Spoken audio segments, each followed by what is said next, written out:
பிரியாணியும் போடும் ஜோதி அறக்கட்டளை சார்பில் தூய்மை பணியாளர்களுக்கு மாதந்தோறும் விலையில்லா அசைவ விருந்து பரிமாறும் திட்டம்.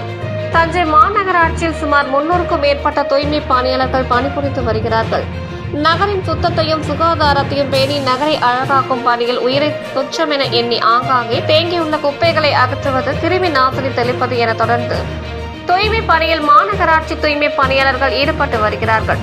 தூய்மை பணியாளர்களை கௌரவிக்கும் வகையில் தஞ்சை ஜோதி அறக்கட்டளை சார்பில் சுத்தம் பிரியாணியும் போடும் என்ற திட்டம் தொடங்கி சென்ற மாதம் முதல் செயல்படுத்தப்பட்டு வருகிறது. இதன் அடுத்த கட்டமாக தஞ்சை மேலவீதி அருகே நாலுகால் மண்டபம் பகுதியில் உள்ள 4வது வார்டு துப்புரவு ஆய்வாளர் அலுவலகத்தில் பணிபுரியும் தூய்மை பணியாளர்கள், ஊர்தி ஓட்டுநர்கள், உதவியாளர்கள், அனிமேட்டர்கள், டெங்கு கொசு ஒழிப்பு பணியாளர்கள், மேல்நிலை நீர்த்தேக்க தொட்டி இயக்கும் பணியாளர்கள் உள்ளிட்ட 130 பணியாளர்களுக்கு சிக்கன், முட்டை, ஐஸ்கிரீமுடன் கூடிய விலையில்லா அசைவ மதிய விருந்து பரிமாறப்பட்டது.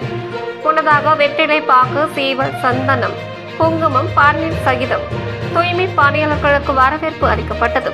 இதுகுறித்து ஜோதி அறக்கட்டளை நிர்வாகிகள் கூறுகையில், தூய்மை பணியாளர்களின் சேவையை பாராட்டும் வகையில் சுத்தம் பிரியாணியும் போடும் என்ற இந்த திட்டம் மூலம் நகரை தூய்மையாக வைக்க உதவும் தூய்மை பணியாளர்களுக்கு தஞ்சை நகர பொதுமக்கள் சார்பில் நன்றி தெரிவிக்கும் வகையில் முழு அசைவ விருந்து பரிமாறப்பட்டு வருகிறது. ஒவ்வொரு மாதமும் ஒவ்வொரு வார்டு என்ற கணக்கில் தூய்மை பணியாளர்களுக்கான இந்த அசைவ விருந்து திட்டம் தொடர்ந்து வழங்கப்படும் என்றனர். பாரம்பரிய முறைப்படி வரவேற்பு அளித்த இன்முகத்துடன் அசைவ விருந்து பரிமாறிய ஜோதி அறக்கட்டளை நிர்வாகிகளுக்கு 4வது கோட்ட தூய்மை பணியாளர்கள் நன்றி தெரிவித்தனர். இதற்கான ஏற்பாடுகளை ஜோதி அறக்கட்டளை செயலாளர் பிரபு ராஜ்குமார் மேற்பார்வையில் மேலாளர் ஞான சுந்தரி உள்ளிட்ட பணியாளர்கள் செய்திருந்தனர்.